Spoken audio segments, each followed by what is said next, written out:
Les propongo un viaje excepcional por las Islas Canarias. Voy a recorrer sus paisajes más hermosos, su naturaleza más salvaje. Y lo voy a hacer además hablando con su gente. Los mismos habitantes que viven, ríen y sueñan en algunos de los rincones más extraordinarios del mundo. ¿Cómo nos relacionamos con el entorno que nos rodea? ¿Influye el medio ambiente en nuestra vida cotidiana?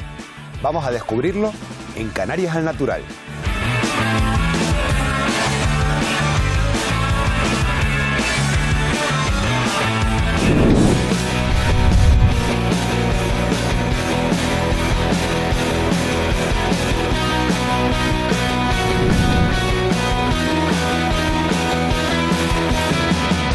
Estamos en Gran Canaria. Hoy recorremos dos formaciones volcánicas singulares, el Pico y la Caldera de Bandama, dos ecosistemas únicos que conforman el monumento natural de Bandama. Nos vamos a sumergir en un hundimiento volcánico de 200 metros de profundidad y 1000 metros de diámetro. Hablamos de un cráter perfecto, un impresionante socavón que solo la naturaleza podía crear y que todavía guarda restos de cómo era la vida hace unos cuantos siglos, además de preservar una vegetación excepcional y unos valores geomorfológicos, paisajísticos y patrimoniales de indiscutible relevancia.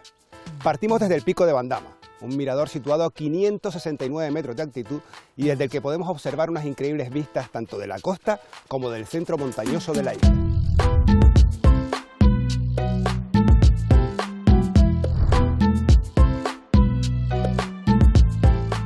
La caldera de Bandama surge con los procesos volcánicos de la isla de Gran Canaria hace más de 12 millones de años.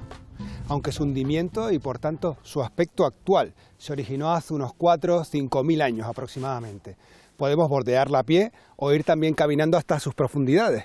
Nosotros lo vamos a hacer de las dos formas, acompañados por un sabio y apasionado investigador de Bandama. Alex Hansen, es un privilegio poder visitar la caldera de Bandama de tu mano, porque eres un estudioso y un apasionado también de la caldera.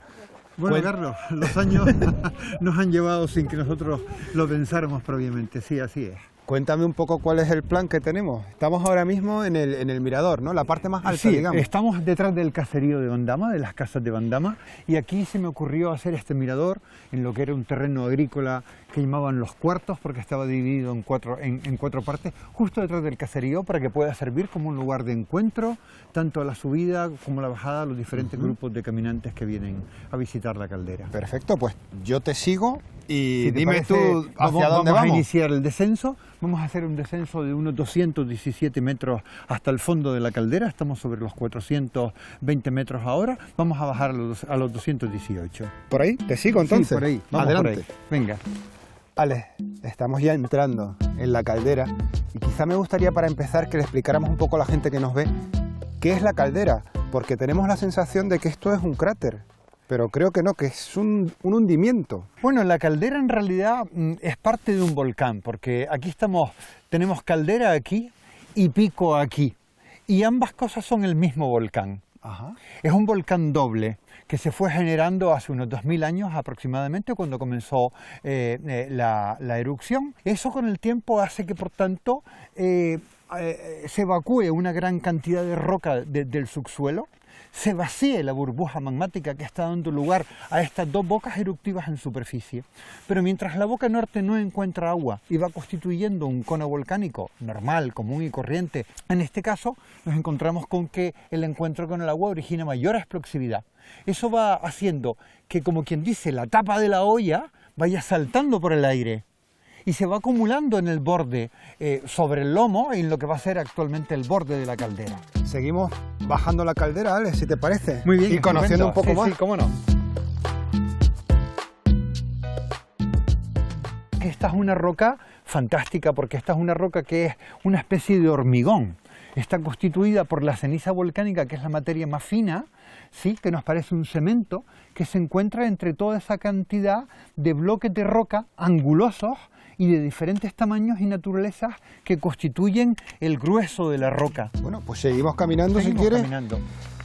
Que ya vamos llegando a la base. Bueno, Alex, lo hemos conseguido. Hemos llegado al fondo, a la base de la caldera.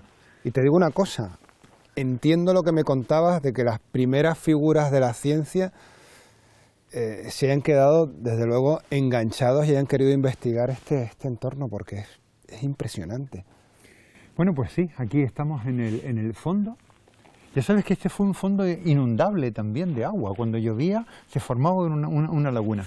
Bueno, y aquí os dejo en el fondo, en medio de este bosque termófilo fantástico que tenemos, que lo disfrutéis. Muchísimas Yo lo he gracias. pasado muy bien. Gracias por todo, Ale. A ustedes. Maravilloso.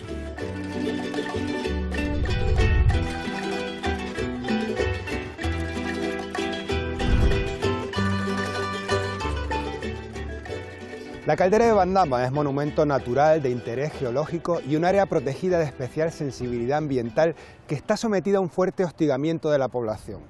Comparte espacio con los municipios de Santa Brígida, Telde y Las Palmas de Gran Canaria.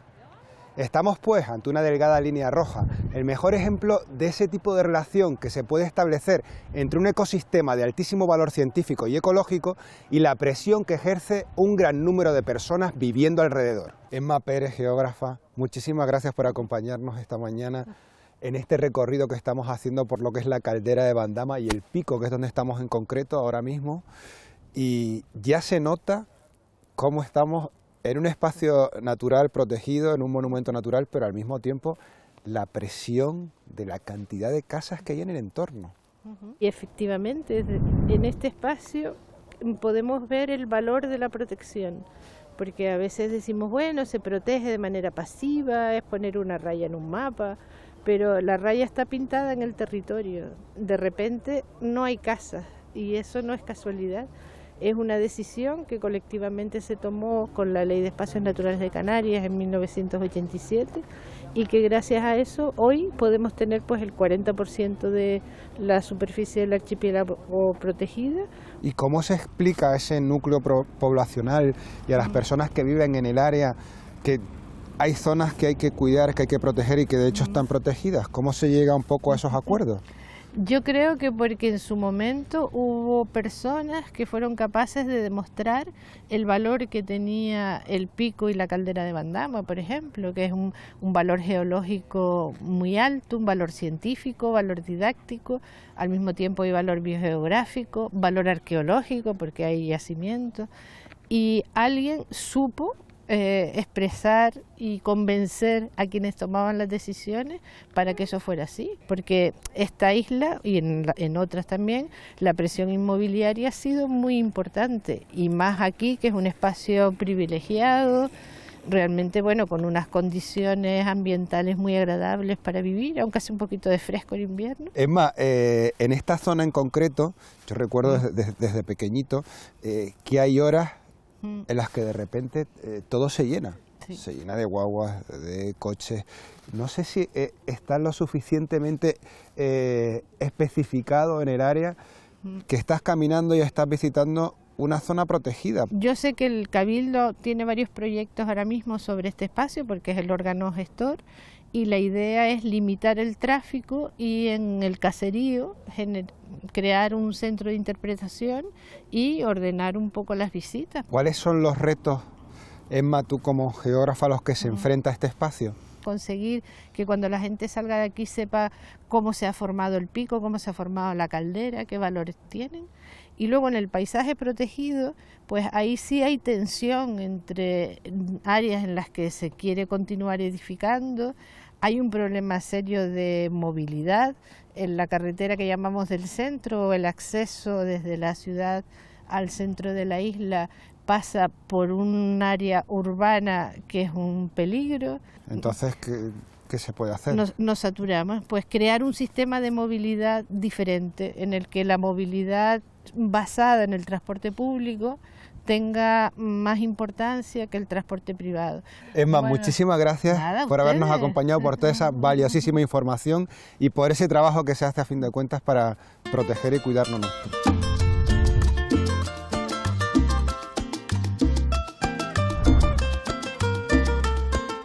La vegetación de la caldera de Bandama está adaptada a un clima de escasas precipitaciones, largas temporadas secas y una fuerte presión humana. En este espacio natural hubo una vez un bosque termófilo del que todavía resisten nada más y nada menos que 170 especies diferentes de plantas. Vamos a ver cómo se encuentran y qué fue del viejo bosque de Bandama, casi reconvertido en viñedos. Tino Naranjo, muy buenos días, gracias por acompañarnos, geógrafo, profesor de la Universidad de Las Palmas de Gran Canaria. Y decía yo, Tino, en la presentación, que unas aproximadamente variedades de 170 o por ahí especies distintas. Es una zona que me ha parecido especialmente rica en cuanto a densidad por espacio, ¿no? Sí, bueno, la verdad que ahora mismo constituye un espacio natural protegido y resulta que después del abandono de las actividades antrópicas ha habido una regeneración importante, en algunos casos ayudada por algunos procesos de plantación de especies, pero en un entorno que les era favorable. ¿Cuáles son esas especies que destacaría? Bueno, yo diría sobre todo, por ejemplo, formaciones. El acebuchal, el lentiscal o incluso el palmeral en esa zona baja, que están compuestos por algunas especies típicas que son o bien autóctonas o bien endémicas, como los acebuches, los lentiscos, los almácigos, la palmera canaria, etcétera. En lo que se refiere al porte arbóreo. Es muy interesante porque en este territorio podemos ver distintos tipos de ambientes, de microambientes que condicionan el tipo de vegetación que crece en cada uno de los sectores. Esta zona fue históricamente zona de vinos. Yo no sé si eso también influyó de alguna manera en lo que se podía dar, crecer y cuidar en el área. Desde el punto de vista del aprovechamiento, climáticamente y las condiciones de sustrato eran favorables para ese tipo de aprovechamiento. De hecho, el resto de la zona, como has podido comprobar, pues aparecen todavía viñedos y algunas bodegas. ¿Cuáles son los retos en cuanto a conservación a los que se enfrenta la caldera de Bandama? Bueno, la especial sensibilidad de alguna manera en llevar a cabo las actuaciones de conservación necesarias. Ahora parece que una de las decisiones importantes puede ser controlar, regular de alguna manera el acceso y construir información que sirva para que todo el mundo tenga conocimiento de este espacio, cuáles son las cualidades que tiene. ¿Dónde te estás moviendo, qué estás pisando, ¿no? O qué no debes pisar al final. Tener ese conocimiento que permita conservar, conocer para conservar. Canarias es uno de los 25 puntos calientes de biodiversidad del planeta y tenemos muchísimos endemismos desde el punto de vista vegetal que aparecen exclusivamente en nuestro entorno. Eso supone no solo una biodiversidad importante a nivel de especies, lo tenemos también a nivel de ecosistemas y tenemos biodiversidad a nivel genética. Es decir, ¿por qué ese acervo tan importante no conservamos? ¿Qué puede pasar en el futuro si despreciamos esa información? Tino, hay que hablar también de especies invasoras y Claro. Creo que tenemos la suerte de tener a uno de los mejores entre nosotros. Sí, es cierto. O de los que más sabe, por lo menos. Efectivamente, ahí se acerca Marcos Salas, que es un compañero investigador asociado a la Universidad de Las Palmas de Gran Canaria. ¿Qué tal, Marco? Hola, ¿qué tal? Hablaba a continuación un momento de las amenazas y sin duda hay que hablar de las especies invasoras. Las especies invasoras, tanto animales como vegetales, lo que consiguen es alterar el ecosistema de alguna manera, bien ocupando el territorio y eliminando el resto, las autóctonas, o bien incluso disturbando el ecosistema de alguna manera, eliminando alimentos, eliminando polinizadores, de cualquier manera desequilibran el ecosistema y nosotros no sabemos hacia dónde va a ir ese ecosistema, hacia dónde va a ir la serie. Algunas especies que aparentemente no tienen relación con la especie invasora pueden verse afectadas. Estamos viendo en estas caídas también de picón el sempiterno, porque ya está por todas partes, rabo de gato, ¿no? Aquí en Bandama entró hace relativamente poco también, hace unos 15-20 años, apenas había algún ejemplar, pero desde ese momento se ha expandido grandemente por toda la piconera, quizá favorecida por la carretera, por la construcción de la carretera, por el dinamismo de la ladera, y cualquier sustrato que sea móvil, que le permita tener capacidad de regeneración rápida, es perfecto para el rabo de gato. ¿Qué acciones se llevan a cabo en la caldera para evitar precisamente toda esta invasión? Así, se hacen cosas, pero se deberían hacer cosas mejor planificadas quizá y a más largo plazo con gente especialista, porque se forma una cuadrilla, pero el año que viene ya no está esa cuadrilla, viene otra y hay que formarla de nuevo. Sería adecuado un grupo de trabajadores especialistas que no solamente se limitaran a arrancar, sino a arrancar y a plantar. Es decir, yo arranco rabo de gato, pero planto especies autóctonas para que ocupen ese sitio y que no sea vuelto a ocupar por el rabo de gato. Hay otro problema aquí, dejando aparte las plantas, que son los conejos. Los conejos. La presencia de los conejos tampoco sabemos en la ciencia cierta qué efecto indirecto produce sobre el propio rabo de gato. Están aquí y nuestras plantas no están adaptadas a ellos. Así que el conejo se come cualquier brinsal de plantas autóctonas, pero ni el conejo, ni la cabra, ni de algún herbívoro que conozcamos se come el rabo de gato. Tino, Marcos, un inmenso placer. Muchas gracias por habernos acompañado en esta visita que estamos haciendo a la caldera de Bandama y enhorabuena por ese trabajo. Gracias, gracias a los dos.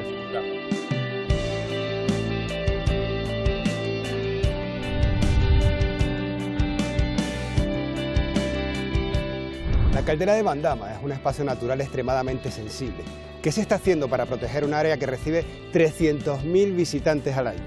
Quiero hablar con una mujer comprometida con un entorno que se disfruta a diario, pero que también sabe ser una auténtica aula de la naturaleza.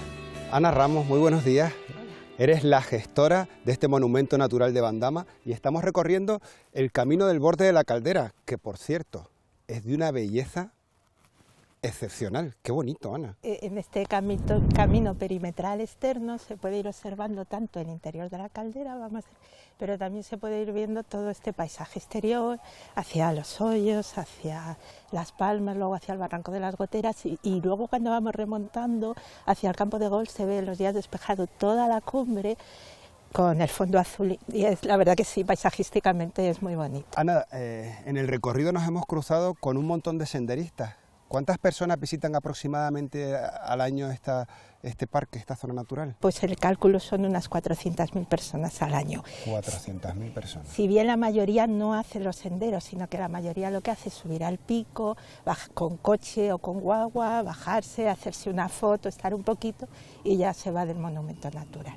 ¿Cómo se puede gestionar un espacio natural, monumento natural como este, que recibe casi 400.000 personas al año? Hay que tener un equilibrio entre disfrutar de ello y la conservación, pero hay ciertas prácticas que deberíamos amortiguarlas, ¿no? Cuando los senderos están muy usados, la bibliografía de espacios naturales sobre uso público, se dice, es que empiezan a aparecer senderos secundarios, mucha erosión, y de algún modo tanto el sendero de bajada como este sendero ya están empezando a tener esas características de que hay mucha carga y ya hay mucha erosión. La zona es especial, Ana, también porque, claro, el entorno es prácticamente urbano, ¿no? Sí. Pero también para mí es parte de la magia del espacio, ¿no? Porque sales de la urbe y sobre todo si entras en la caldera, te metes en una zona natural bien conservada, ¿no? Tan rápido y muy bella, ¿no? Tan rápido. También el que esté ella misma rodeada de todo este núcleo residencial potente que hay, pues nos genera eso, mayor visita, mayor abandono de residuos, toda una serie de problemas pues que igual si estuviéramos menos rodeados, menos cerca de la ciudad, pues no tendríamos. Ana, para terminar, para la gente que nos está viendo y quiere visitar la caldera y el monumento natural de Bandama, ¿cómo debe hacerlo? ¿Cuál es la manera lógica para poder disfrutarlo y al mismo tiempo conservar? Caminar por los senderos. Bien. Lo que hemos hecho nosotros, venir sí, por el sendero. Por senderos claramente definidos, porque alguna gente eso abre vías secundarias, no meterse por las vías secundarias, por supuesto, no ir campo a través, sino ir por los senderos y disfrutar de ellos. No pisotear las plantas, no estropearlas, y si es un grupo grande, hay que pedir permiso al Medio Ambiente, a la Consejería de Medio Ambiente del Cabildo de Gran Canaria. Pues Ana, fantástico, muchísimas gracias por acompañarnos. Podemos seguir, si quieres, recorriendo este perímetro de la caldera, que es la parte que me falta un poco por disfrutar. Pues muy bien. Venga, te sigo. Venga, pues vamos para allá.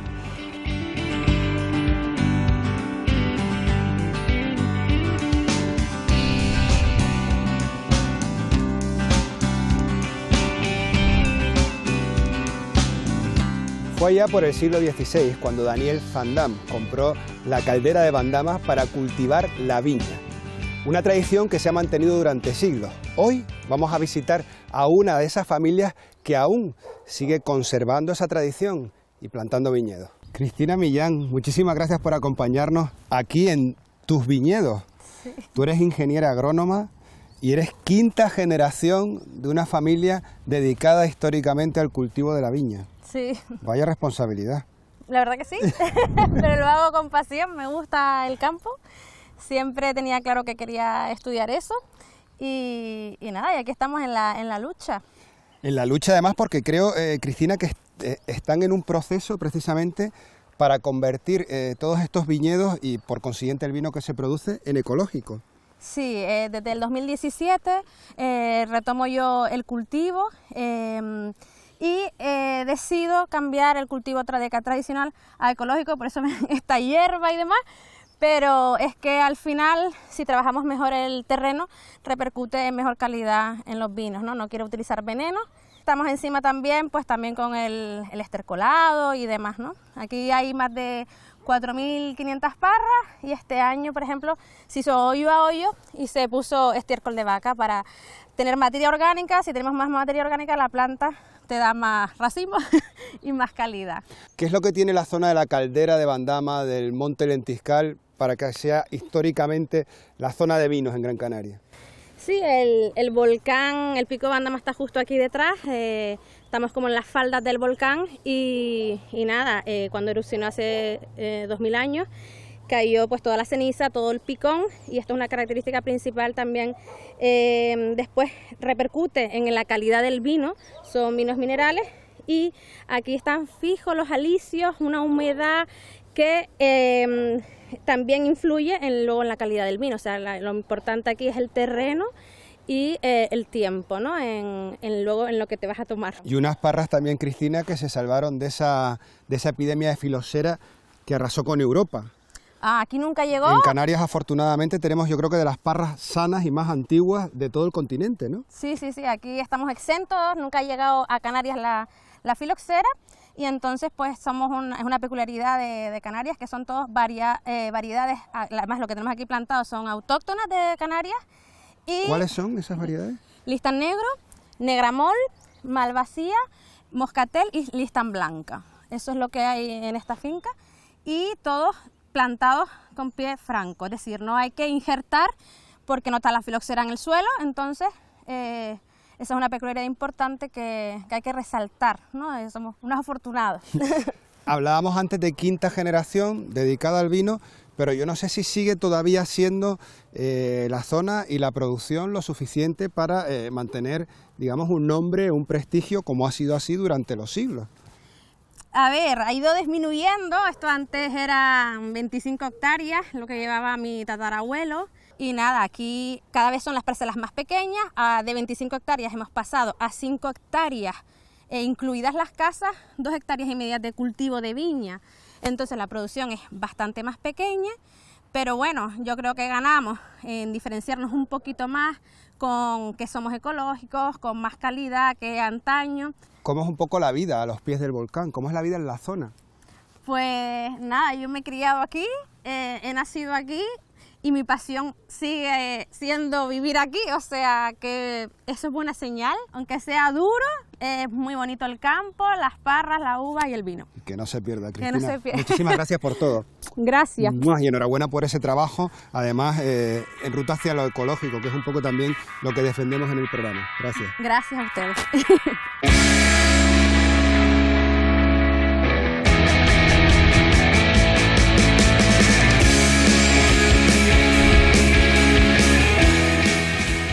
Álvaro González, ¿qué tal? ¿Cómo estás? Arquitecto, paisajista, responsable de la Ruta del Vino. Hemos dicho, en esta visita que hacemos a la caldera de Bandama y al Monte Lentiscal, queremos conocer también cómo se organizó un poco la vivienda tradicional. Y me dijiste, tenemos que venir aquí. ¿Dónde estamos y por qué querías que viniéramos, Álvaro? Cuéntame. Muy bien, Carlos. Mira, estamos en la finca y bodega de Los Lirios. Es un espacio fundamental, además muy cerquita del Pico de Bandama, porque es un poco el origen de todo el espacio. Fundamental ha sido la transformación del Monte del Lentisco a paisaje vitivinícola, justamente en los perímetros en donde tenemos esa presión urbanística, debido a que no se ha entendido las haciendas como una unidad completa, sino como fragmentos. Se protegen las edificaciones, pero las fincas de viñedo no son importantes, y así lo que se consigue es terreno para las urbanizaciones. Las haciendas vitivinícolas tienen una serie de edificaciones jerarquizadas. En una posición más alta estaría lo que sería la vivienda principal y las viviendas secundarias relacionadas con el servicio. Exacto, efectivamente, servicio, capataz agrícola, etcétera, etcétera. Y luego todas las instalaciones asociadas al cultivo, que sería en este caso la bodega y el lagar. Luego, aparte, también existen los alpendres, existen los cuartos de aperos, etcétera, etcétera. Siempre la madera, la cal y la piedra van a ser los materiales fundamentales. Es quizá este espacio, estas viñas, lo que ha permitido que no se convierta toda la zona en torno a la caldera y también al monte en urbanización tras urbanización y que todavía lo podemos disfrutar así, ¿no? Claro, efectivamente, y además con una característica, el viñedo en esta zona a nivel medioambiental muy importante, porque es la que sujeta esas paredes de picón. Ahora mismo no existe vegetación natural que la pueda sujetar y sin embargo el viñedo es el que hace esa función de sujeción, ¿no? Y aparte la importancia que le da el viñedo tradicional a esta zona, de donde se obtiene la uva de mayor calidad para hacer los vinos exclusivos que tiene Gran Canaria, y por otro lado el suelo de picón. El suelo de picón tiene características higroscópicas, es decir, resiste y almacena bien el agua, y aparte el color negro hace que durante el día pueda almacenar el calor. Por lo tanto, el viñedo rastrero, en vaso rastrero, con los racimos cerca del suelo, de ese picón hace que se madure también con unas características determinadas. Y de ahí la importancia del suelo y del viñedo para este espacio. Estupendo, Álvaro. Muchísimas gracias por hacernos entender un poco más la organización social, arquitectónica y urbanística de toda esta zona y lo importante que ha sido al final, desde esos siglos atrás, mantenerlo para que lo sigamos disfrutando muchísimo más tiempo, ¿no? Claro, efectivamente, forma parte de nuestra identidad, ¿no? Y este territorio habla, a partir de esos elementos que tiene el paisaje, habla de esa historia, ¿no? Y es una parte con la que todos nos tendríamos que sentir identificados. Sin duda. Muchísimas gracias. A ti, Carlos. Gracias. Bueno, un placer.